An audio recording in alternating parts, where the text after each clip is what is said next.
Yann était plongeur professionnel et il disait que la religion, c'était pour les tout vieux. Il n'avait rien à faire avec. Mais un jour, il a été attaqué par 5 méduses venimeuses. Là, il a compris qu'il fallait crier à quelqu'un. Qui? Regardez.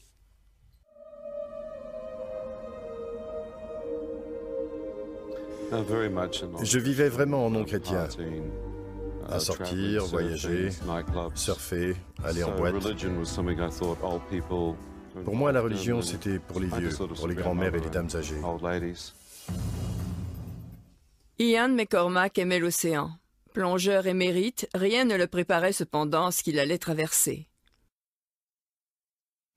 Ian fut piqué par 5 cuboméduses. Une seule de ces méduses peut tuer un homme en 5 minutes. Ian n'était pas prêt à mourir. Lorsque j'ai été atteint, le pêcheur est devenu tout pâle. Il m'a dit « Yann, une seule de ces méduses peut te tuer ». Je sentais le poison monter rapidement dans mon corps. Je savais qu'il me restait peu de temps. Quand on m'a mis dans l'ambulance, j'étais déjà complètement paralysé. J'avais peur, mais je me disais « Qui sait, je vais peut-être m'en sortir ». Y a-t-il une vie après la mort ? Alors que je me posais ce genre de questions, apparaît devant moi une vision claire de ma mère. Elle est à genoux et elle prie. Je ne l'avais jamais réalisé, mais chez moi en Nouvelle-Zélande, ma mère était la seule chrétienne de la famille. Dieu lui avait montré mon visage en lui disant « Ton fils aîné Yann est tout près de mourir, prie pour lui maintenant ». Elle pria en disant « Invoque Dieu, peu importe si tu t'es éloigné de Dieu, mon fils, il te pardonnera ». J'ai donc demandé pardon à Dieu et j'ai immédiatement pensé au verset qui dit « Pardonnez à ceux qui vous ont offensé » et je me suis dit « Je peux faire ça aussi ». Puis Dieu m'a montré le visage de 2 personnes à qui j'avais du mal à pardonner et j'ai choisi de leur pardonner. La paix que j'ai alors ressentie ne m'a plus quitté depuis 28 ans. Je savais que j'avais donné mon cœur à Jésus et j'avais reçu la paix, mais mon corps était toujours en train de mourir. J'ai été emmené à l'hôpital et je me suis senti sortir de mon corps. Je les entendais parler, ils disaient « C'est tout ce que nous pouvons faire pour vous », tout en m'inoculant l'antisérum et des neurotoxines. Je me suis d'ailleurs fait cette réflexion, ça va me tenir éveillé toute la nuit. Mais je n'avais plus de force. J'ai fermé les yeux en me disant que j'allais économiser mes forces et à ce moment, le moniteur signala l'arrêt cardiaque. Je fus déclaré mort. La minute d'après, je me retrouve hors de l'hôpital, dans les ténèbres les plus complètes. Et j'ai ressenti le mal le plus intense, comme des yeux invisibles qui ne cessaient de me regarder. C'était des ténèbres spirituelles. J'entendais des hommes hurler dans ces ténèbres. Ils disaient « Tais-toi, tu mérites d'être ici ». J'ai dit « Mériter d'être ici » et un autre homme devant moi de répliquer « Tu es en enfer ». Je me suis alors dit que Dieu avait tous les droits de m'y envoyer. Cependant, j'ai tout de suite pensé à ma prière dans l'ambulance. Le moment d'après, une lumière radieuse transperçait les ténèbres et m'attirait au dehors. Puis j'ai vu un tunnel de lumière. Qu'est-ce que c'est ? J'étais atterré dans ce tunnel étroit. Jésus a dit « Étroite est la porte, resserrez le chemin ». Et j'avançais dans ce tunnel de lumière à la vitesse de la lumière. Des ondes de lumière apparurent et j'ai vu le plein rayonnement de la gloire de Dieu qui remplissait les cieux. Je me suis demandé « Est-ce bien réel ?» Et je me suis répondu à moi-même, « Eh bien, si je suis hors de mon corps, je voudrais retourner. » Et il m'a dit, « Yann, si tu retournes, tu devras voir les choses sous une lumière nouvelle. » Et j'ai dit, « Es-tu la véritable lumière ?» Il me répondit, « Yann, Dieu est lumière, et il n'y a point en lui de ténèbres. » 1 Jean 1,5. Dieu est lumière. Je me suis dit, je viens juste de sortir des ténèbres qu'ils avaient appelées enfer. Suis-je dans le royaume des cieux? Est-ce là le Dieu Tout-Puissant? J'étais ébranlé. Je me suis dit, il connaît mon nom, il connaît mes pensées avant même que je ne parle. Il doit donc aussi voir tous mes péchés. Et je ne suis pas un homme bon. Je me suis mis à pleurer comme un enfant, alors que je ressentais des vagues d'amour et d'acceptation m'envahir. Je me disais, mais Seigneur, tu ne peux pas m'aimer. Et je me suis mis à confesser tous mes péchés. Et pour chaque péché que je confessais, je ressentais plus d'amour. Je me suis avancé dans cette lumière et en y pénétrant, ma main disparut. Puis j'y avançai mon visage et je ne pouvais plus voir mon propre corps spirituel. Il avait été comme effacé par son rayonnement, comme recouvert par les voiles d'innombrables étoiles miniatures. Je me suis encore avancé et je pouvais ressentir la lumière dans laquelle j'entrais. Cette lumière guérissait mon être intérieur le plus profond et mon cœur qui avait été brisé. La nuée se dissipa peu à peu et j'ai vu Jésus, les bras tendus, pieds nus dans une tunique d'un blanc éblouissant. Comme s'il avait pris cette nuée pour en faire des vêtements de lumière. Alors que je regardais le visage du Seigneur, quel éclat, Son visage était la source de toute la lumière. Vous deviniez que d'une simple parole, il pouvait créer des constellations, des galaxies entières. Et derrière lui, je pouvais voir un monde entièrement neuf, dont il était lui-même la porte de lumière. Alors qu'il ouvrait cette entrée dans l'éternité, j'ai vu des champs, de l'herbe, des pâturages, tout illuminés de cette gloire dont il était lui-même vêtu. Des fleurs, une rivière cristalline, des arbres sur les deux berges, des montagnes, un ciel bleu et des collines. Devant tout cela, je savais que j'étais chez moi. Je fis quelques pas en avant et Jésus se plaça juste devant moi.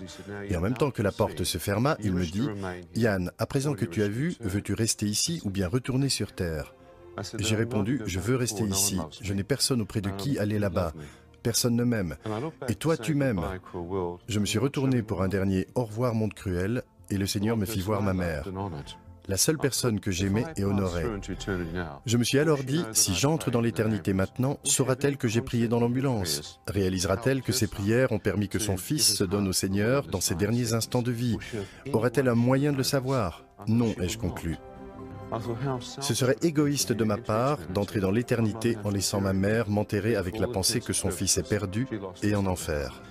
Alors j'ai dit, « Seigneur, je veux retourner. » Et il a répondu, « Yann, si tu retournes, tu devras voir les choses sous une lumière nouvelle, une perspective céleste et non plus une perspective terrestre et temporelle. » J'ai à nouveau regardé, il y avait mon père, mon frère et ma sœur, des centaines de milliers de personnes se tenant derrière eux comme un océan d'humanité.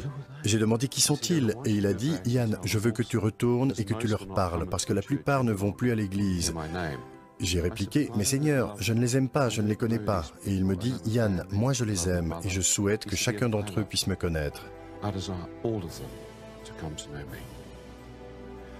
J'ai répondu, « Je ne comprends pas cet amour. Et comment pourrais-je retraverser le tunnel obscur et retourner dans mon corps ?» Il me dit, « Mon fils, penche la tête. Tu sens le liquide couler de ton œil? Maintenant ouvre-le, Yann, et vois. » Alors que j'ouvrais mon œil, je fus instantanément de retour dans mon corps, allongé sur une table dans une morgue. Un docteur indien tenait mon pied droit dans sa main gauche, sa main droite tenant un scalpel avec lequel il me travaillait la base du pied comme un vulgaire morceau de viande. Lorsqu'il me vit ouvrir un œil, le pauvre docteur a sauté au plafond. J'ai dit, « Seigneur, si c'est bien vrai, puis-je aussi voir de mon autre œil ?» J'ai tourné la tête sur la gauche et dans la porte, les infirmières qui s'étaient affairées sur moi aux urgences me virent. La terreur les prit et elles se bousculèrent l'une l'autre alors qu'elles tentaient de s'enfuir. Je ne pouvais rien sentir depuis ma nuque et au-dessous. J'ai dit, « Seigneur, si je t'ai vu, peux-tu me guérir, s'il te plaît, et me permettre de marcher pour sortir de cet hôpital et vivre une vie normale ?» Une puissance électrique descendit sur le dessus de ma tête. La mort était entrée par mon pied, à présent la vie revenait par ma tête. En à peine 3 ou 4 heures, j'étais complètement guéri et je pus sortir de l'hôpital sur mes pieds. Je crois en la puissance de la résurrection et en la puissance de guérison. J'ai dit, « Seigneur, que m'est-il arrivé ?» Il répondit, « Tu es un chrétien né de nouveau. Lis la Bible. » J'ai dit, « Je ne sais pas ce qu'est un chrétien né de nouveau. Faut-il mourir et revenir à la vie ou quelque chose du genre ?» Il me dit, « Non, lis la Bible, mon fils. » En 6 semaines, c'était en 1982, j'ai lu toute la Bible. J'ai été pardonné de tous mes péchés lorsque j'ai prié dans l'ambulance. Donc, osez Jésus avant qu'il soit trop tard. Osez. Ne le faites pas demain, faites-le maintenant. Et quand la fin de votre vie arrivera, parce qu'elle arrivera pour tout le monde, pour moi et pour les personnes qui me regardent, ou même pour les personnes qui sont derrière cette caméra, au moins vous serez sûr que vous partez avec celui qui vous a donné une nouvelle vie. Cette vie peut commencer maintenant, dès que vous l'acceptez, et cette vie continuera après que la mort soit venue. La mort n'est qu'un passage pour une autre vie beaucoup plus belle. Mais vous avez la possibilité d'oser cette nouvelle vie maintenant, tout de suite. Faites-le maintenant, tout de suite. N'attendez pas demain ni après-demain. Faites-le maintenant, tout de suite. Prenez 1 minute et faites-le. Je vous en prie, vous ne serez pas déçus. Après avoir écouté ce message, si vous avez décidé de donner votre vie au Seigneur Jésus-Christ, faites cette prière avec l'homme de Dieu. Mon Dieu, je viens devant toi, tel que je suis. Je confesse Jésus-Christ comme mon Sauveur et mon Seigneur.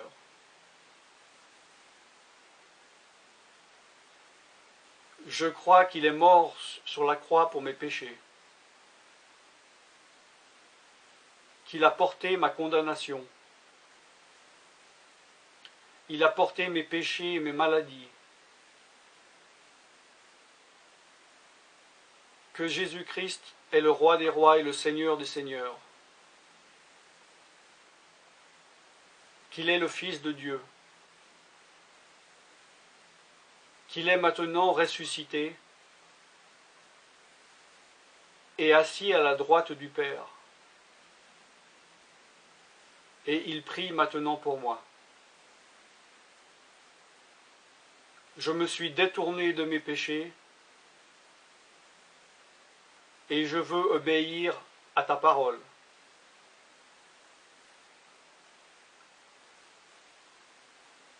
Je viens à toi en te demandant, mon Dieu, de me donner ton Esprit Saint.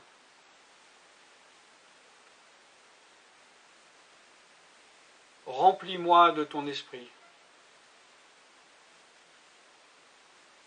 afin que tu ne sois plus à l'extérieur de moi, mais que tu viennes habiter en moi.